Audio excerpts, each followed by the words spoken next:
Chose promise, chose due. Dans ma vidéo précédente, en parallèle du projet du masque vénitien sur lequel j'étais en train de travailler, je vous disais que je travaillais aussi sur le projet d'un cabinet de curiosité pour un autre shooting photo. Eh bien nous y voilà.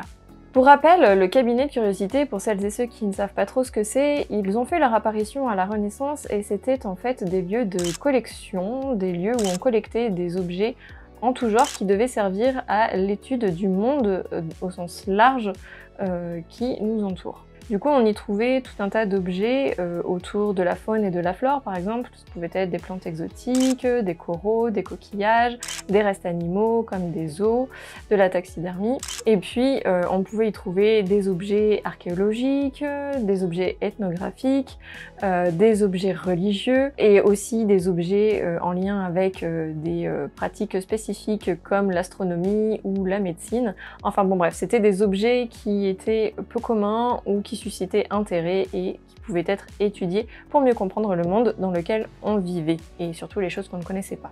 Les cabinets de curiosité ont constitué en fait les tout premiers musées et les collections des cabinets de curiosité ont ensuite donné lieu aux musées tels qu'on les conçoit actuellement et ont rejoint du coup les collections de muséums d'histoire naturelle ou les collections de jardins botaniques que l'on connaît aujourd'hui. Alors pourquoi j'ai envie d'aborder ce sujet avec vous aujourd'hui? Eh bien pour plusieurs raisons. La première, c'est que je trouve que l'univers du cabinet de curiosité est incroyable. Du coup, ça fait un petit moment que j'ai envie de travailler cet univers dans mes photos et j'ai plusieurs idées en tête qui me sont venues depuis le temps pour réaliser quelques shootings. Et puis, il y a une autre raison, c'est parce que je ne suis pas du tout le genre de personne qui aime ramasser dans la nature tout un tas de petites choses, de petits objets qu'elle trouve comme des plumes, des coquillages, des cailloux, des os, des insectes morts, etc., etc.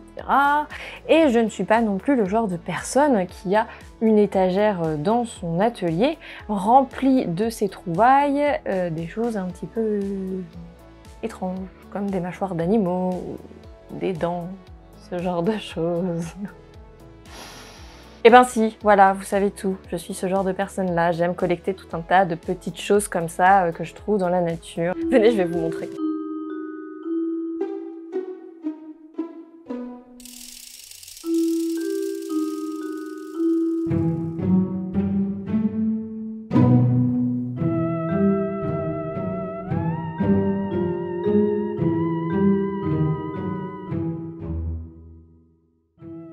Ici, on a mon crâne de brebis que j'utilise souvent dans mes photos. J'ai également d'autres mâchoires. Je ramasse souvent des petites branches comme ceci. Celle-ci, je l'ai trouvée en montagne et c'est probablement de la bruyère. J'ai des choses un petit peu plus communes comme ces noisettes qui sont encore dans leur bog. Je trouve ça vraiment super joli. Ici, j'ai toute une collection de petites choses qui sont en lien avec les oiseaux. J'ai trouvé plusieurs nids dans la nature. J'ai également trouvé une aile entière d'oiseaux. Oui, vous allez sûrement trouver ça très glauque, mais moi je trouve ça hyper chouette. J'avais également trouvé une espèce de racine qui ressemble à une main. J'ai bien sûr des jolis coquillages. Et des petits os trop choux comme ça, je pense que c'est une vertèbre que j'ai trouvée dans mon jardin également. J'ai aussi des vieux objets comme cette vieille boussole qui fonctionne très bien. Elle fait aussi loupe.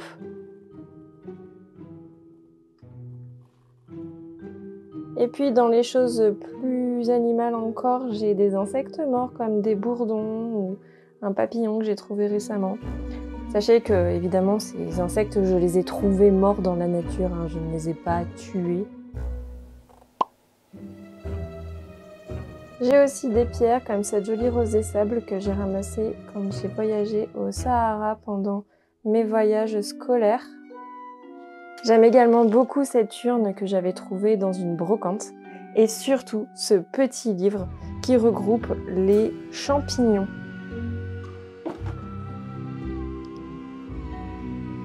Il a de très belles illustrations, franchement, j'adore.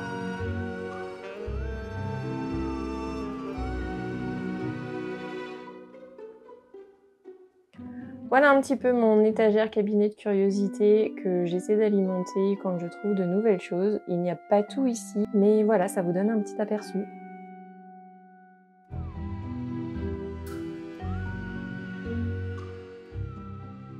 Du coup, je me suis dit qu'il serait quand même très chouette d'avoir un vrai meuble où je puisse ranger, trier un petit peu ces petites trouvailles que je fais dans la nature. Et en même temps, j'y vois l'occasion effectivement de réaliser une photo ou une série de photos dans l'univers du cabinet de curiosité. Alors, les amis, c'est parti, on part direction l'atelier pour confectionner ce petit meuble de cabinet de curiosité. Comme d'habitude, on débute le projet en faisant une recherche sur Pinterest pour aller chercher quelques inspirations et voir un petit peu comment on va travailler notre projet.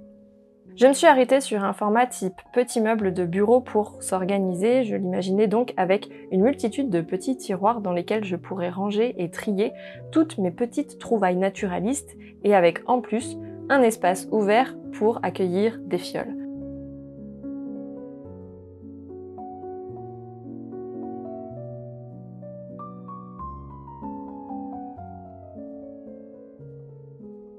Côté matériel, évidemment, le but c'est d'avoir un effet vieux bois, sauf qu'on ne va pas utiliser du vrai bois pour ce projet, mais simplement du carton par souci pratique et en faisant uniquement avec ce que j'ai déjà à l'atelier. Le but c'est pas de dépenser trop d'argent pour ce projet. On lui donnera ensuite l'aspect du bois en texturant notre meuble grâce à l'étape de la peinture et du patinage.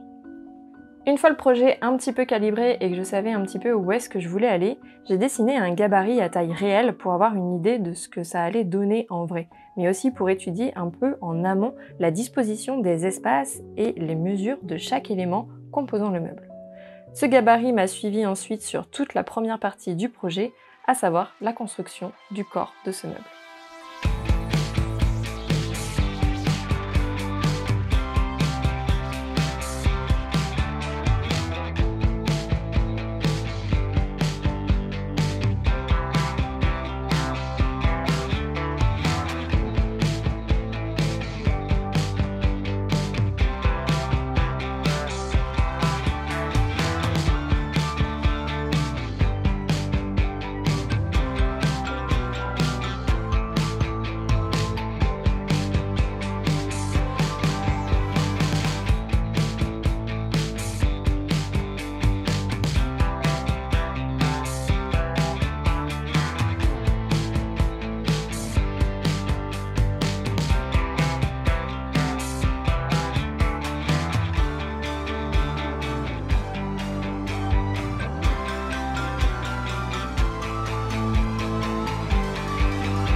Une fois le corps principal construit, j'ai solidifié le tout en recouvrant les parties extérieures de cartonnette.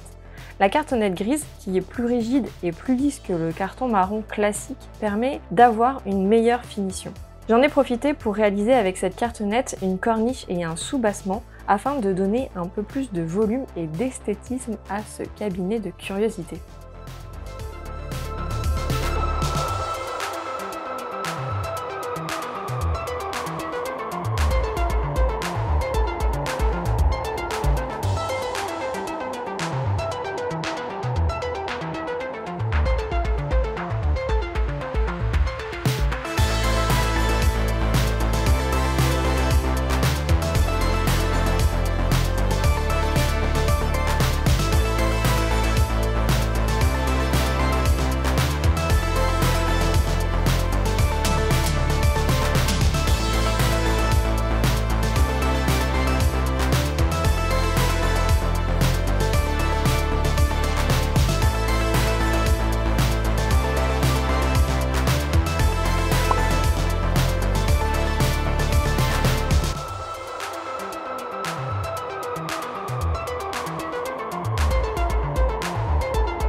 Il a ensuite fallu procéder à la confection des tiroirs. Très honnêtement, à ce stade, j'aurais très bien pu choisir de ne réaliser qu'une plaque avec de faux tiroirs que j'aurais juste collé sur l'espace des tiroirs juste pour faire une façade. Mais j'aime bien me compliquer la vie et comme je vous le disais, j'avais envie que ce cabinet de curiosité puisse vraiment me servir pour ranger des petites choses. Je suis donc allée au bout du processus en réalisant de vrais tiroirs avec de la cartonnette et surtout beaucoup de patience parce que cette étape a été très longue et fastidieuse.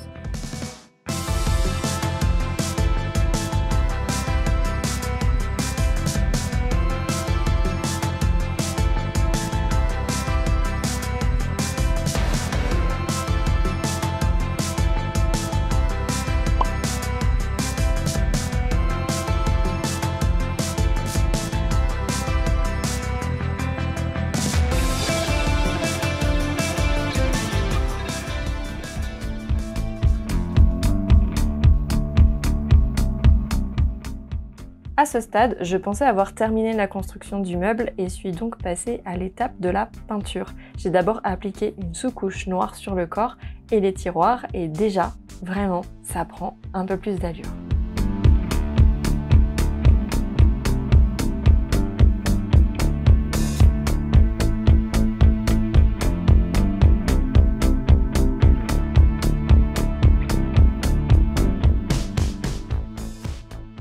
Une fois la couche noire sèche, je me suis rendu compte de 4 petites choses. La première, c'est que j'avais oublié de peindre un tiroir. Bon, rien de bien grave, il va falloir se rattraper par la suite. La deuxième, c'est que sur les espaces ouverts, la colle chaude a laissé des traces visibles très disgracieuses question finition. Je suis donc venue appliquer une couche de polystyrène sur toutes les surfaces des espaces intérieurs ouverts afin de pallier à cela. La troisième chose, c'est que les espaces vides manquaient un peu d'ornement et paraissaient un peu bruts. J'ai donc ressorti ma machine de découpe et j'ai designé quelques petits ornements pour habiller tout ça. Et très franchement, ça m'a pris un peu de temps, mais je suis tout de même hyper satisfaite du résultat. Enfin, la dernière chose, c'est que l'espace ouvert du bas visant à accueillir les fioles me paraissait un peu trop long en prenant tout l'espace du meuble. Je me suis donc dit que je pourrais peut-être couper l'espace en deux et avoir un espace fermé sur la droite. J'ai donc créé une espèce de petite porte-barre à tirer vers le bas. Ça pourrait être comme un tiroir secret avec une serrure qu'on ne pourrait ouvrir qu'avec une clé. J'ai donc également découpé une serrure dans du papier épais avec ma machine de découpe. J'aimais bien cette idée d'avoir un espace caché, un espace secret dans ce petit cabinet de curiosité.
Ce cabinet de curiosité commence donc à ressembler vraiment à quelque chose, mais il lui manque encore quelques petites choses pour être vraiment terminé.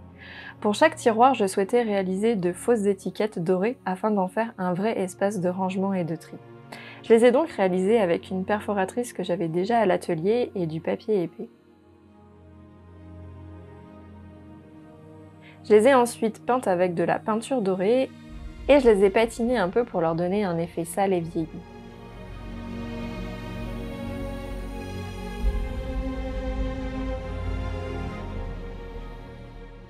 Pour les écritures, j'ai designé les noms sur ordi pour faire du transfert grâce à ma machine de découpe, puis je les ai collés directement sur les étiquettes.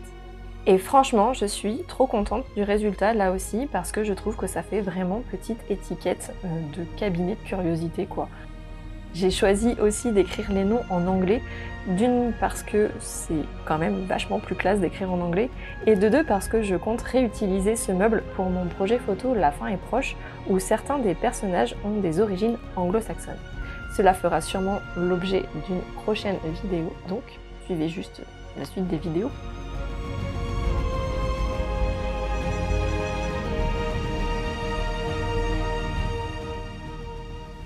J'ai également procédé de la même manière pour la serrure de la porte du bas.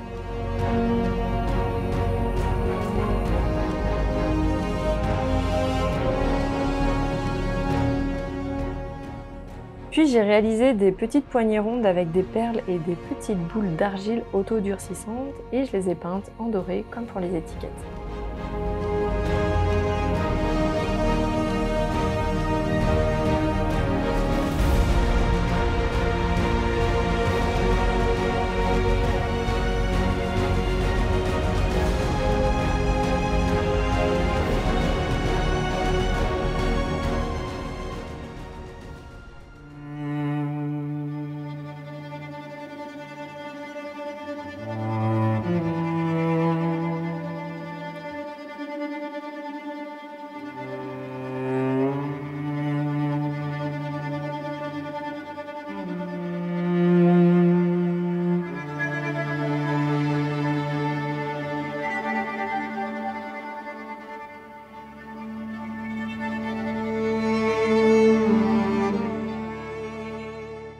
L'étape qui vient ensuite était ultra fun et satisfaisante à réaliser.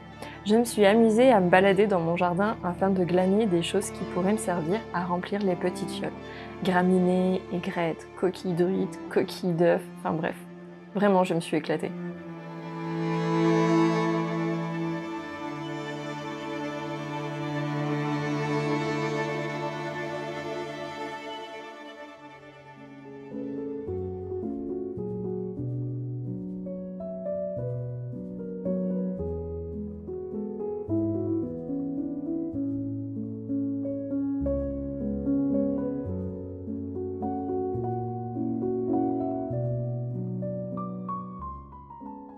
Et j'ai même trouvé une queue de lézard en arrosant mon potager juste avant de remplir les fioles.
Direction à présent le studio photo pour réaliser quelques clichés avec ce cabinet de curiosité.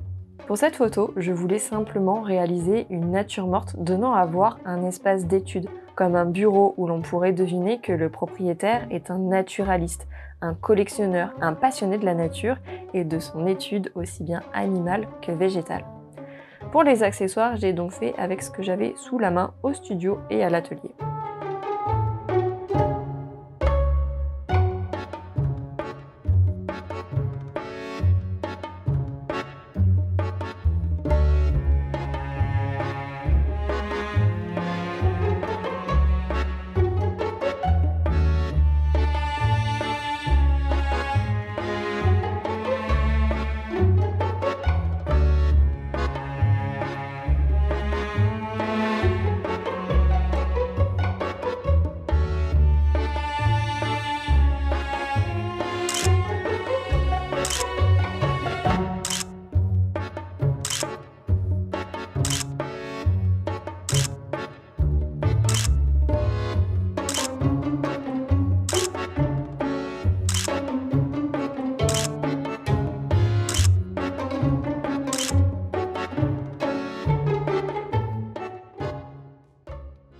Ce projet touche à sa fin et je suis hyper contente du résultat.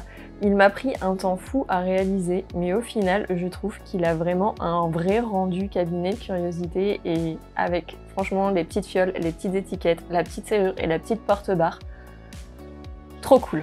Franchement, je suis super contente. J'ai vraiment maintenant envie de créer tout un tas d'objets autour de l'univers du cabinet de curiosité pour enrober encore plus tout cet univers et créer plein de photos avec. Donc, vous verrez sûrement d'autres photos et d'autres projets autour de cette thématique. J'espère en tout cas que ce projet vous aura autant plu qu'il m'a plu et qu'il pourra vous inspirer et vous donner aussi envie de créer vos propres projets créatifs. Sur ce, je vous remercie infiniment d'avoir regardé cette vidéo et je vous souhaite surtout de passer du bon temps à créer et surtout de rester créatif.